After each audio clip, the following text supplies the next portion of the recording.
Hi.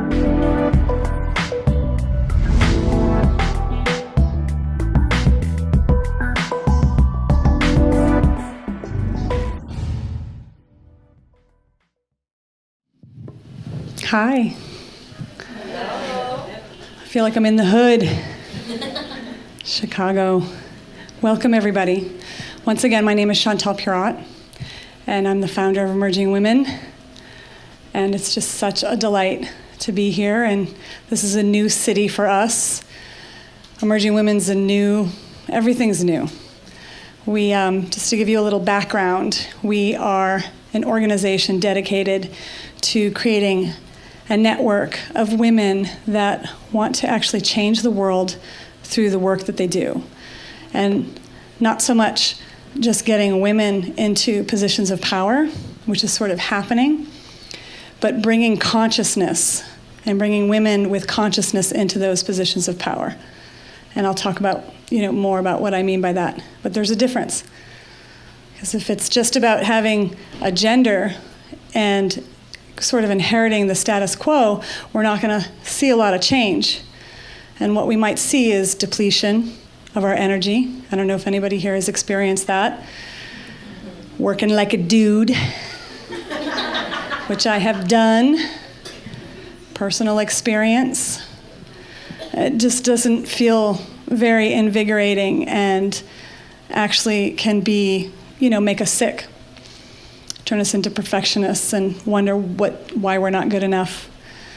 So this is really about having this conversation about what does it mean to bring consciousness, to be ourselves as leaders with the intention of changing the world, making the world a better place. It's interesting, I'd like to see a show of hands. How many people feel the fire of success in order to see themselves at the top of the Trump Tower, like overlooking New York, going, I made it? How many people are thirsty for that? Okay. I mean, let's get real. My arm's going like here, okay? Right? Yeah, okay. How many people are on fire for success because at the end they can step back and look at their village or look at what's happened in the world because of what they've brought forward and saw change and happiness and fulfillment and sustainability in the world, right? That is what the feminine brings to the equation. The thing about the feminine energy, just saying the feminine, and there's a mixed crowd here. So there's people that are familiar with that language, and there are people that are like, oh God, okay, here we go.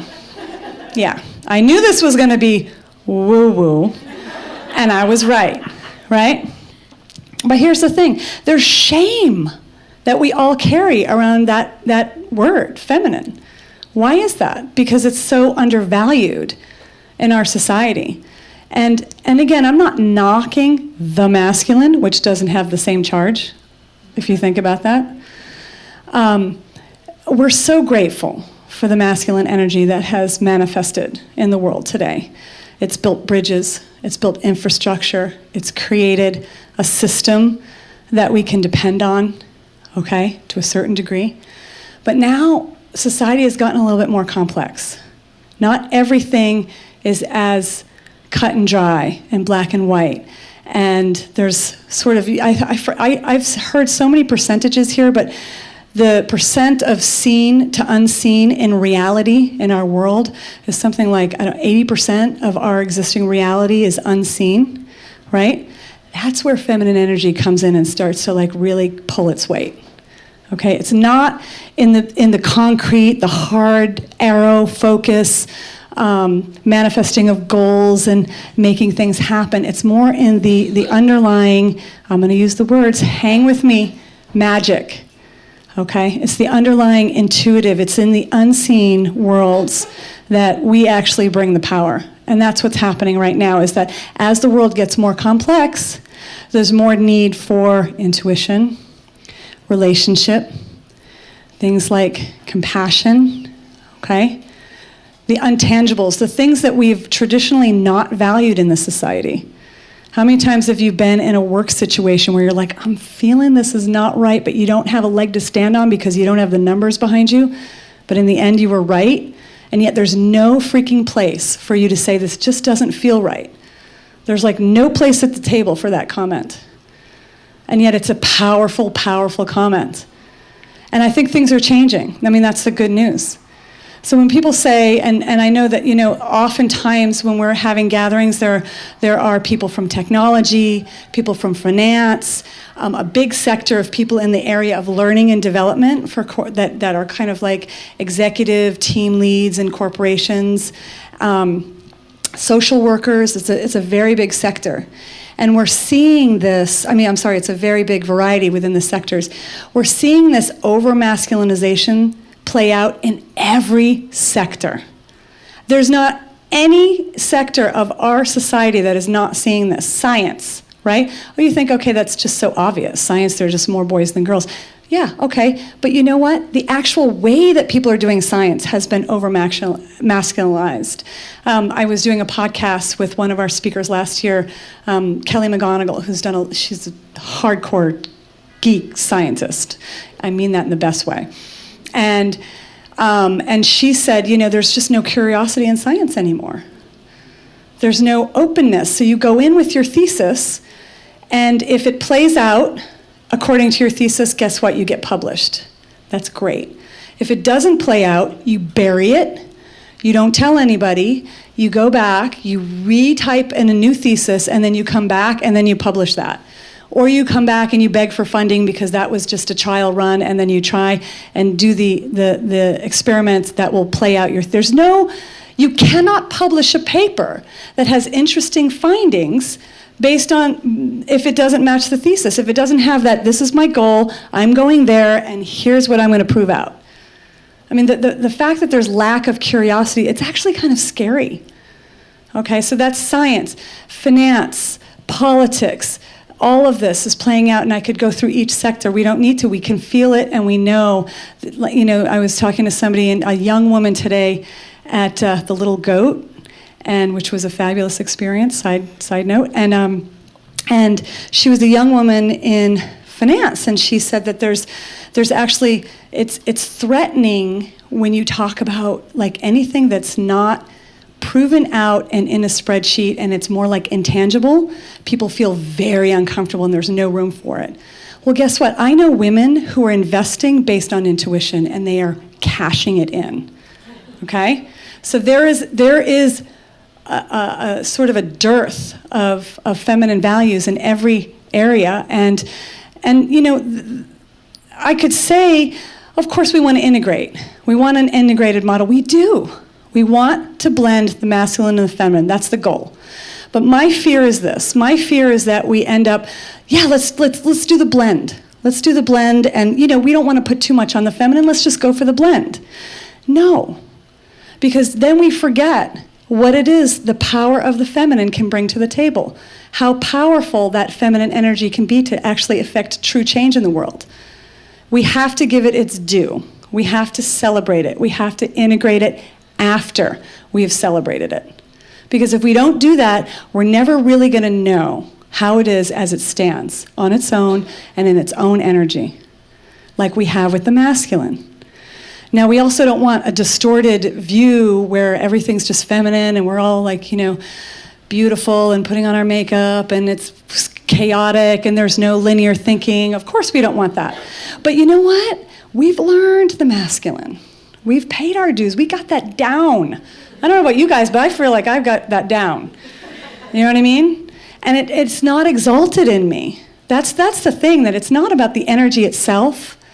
Masculine energy of itself, when it's at home and it's an exalted form, is fabulous. But for me, I found that it was not exalted in me.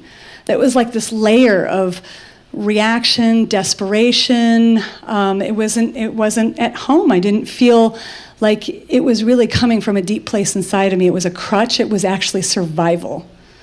I was very rewarded as a kid when I was on the Little League baseball team and I was the only girl, or I could really hang with the boys when I was in medical devices. It was like, yeah, and I was like, yeah, right, I can play.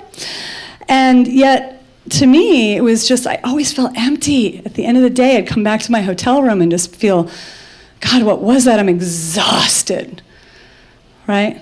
And then when I switched and started working from my feminine after 11 years of therapy and coaching and, just to be honest, of unstripping this and identifying it. First of all, I didn't even know what it was, I'm not enough. Okay, well, when I finally realized that, I'm thinking that way. Now everyone has a different version of this, but when you finally realize it and then free it and speak from a different place where, okay, look, I might not be enough.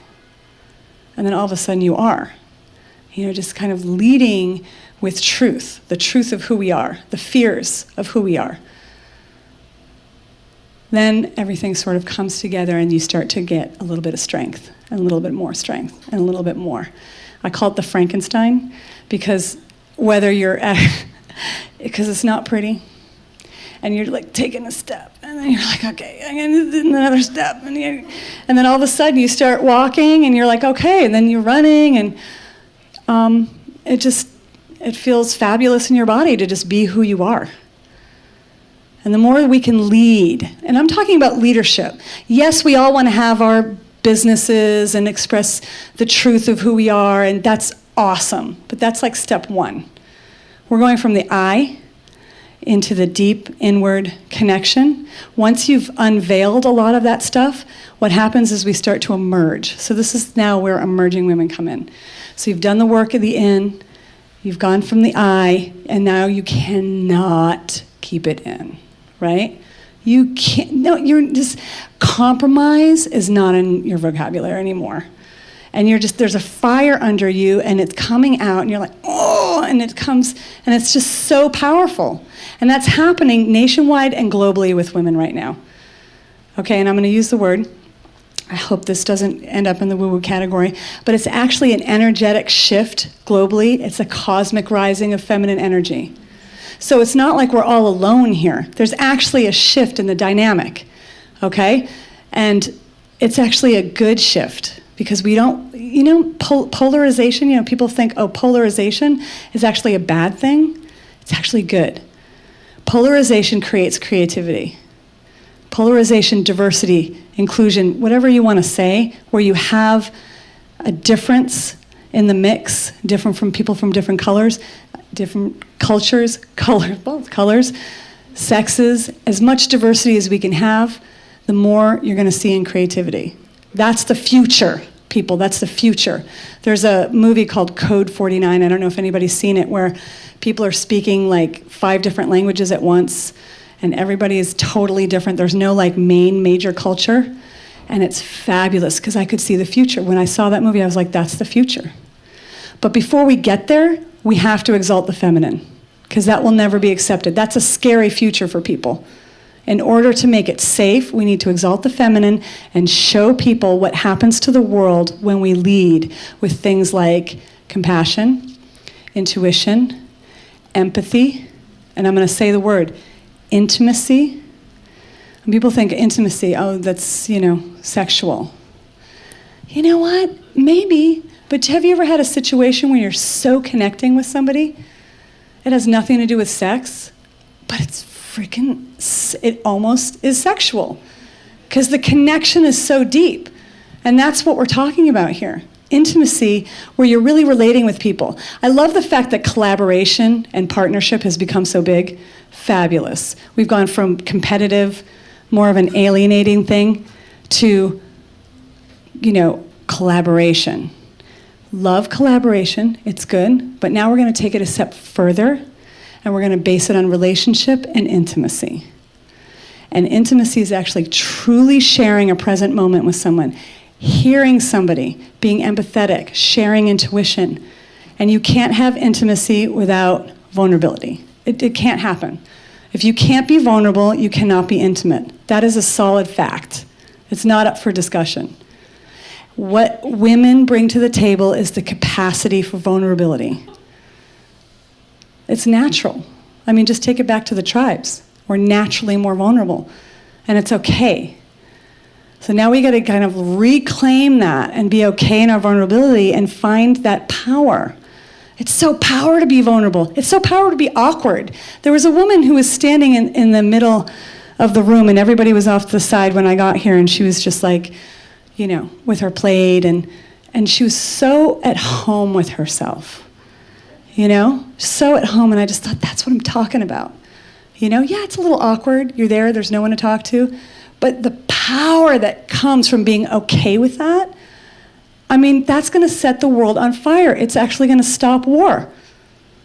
It's true. So that's what we're trying to do here at Emerging Women, real conversations.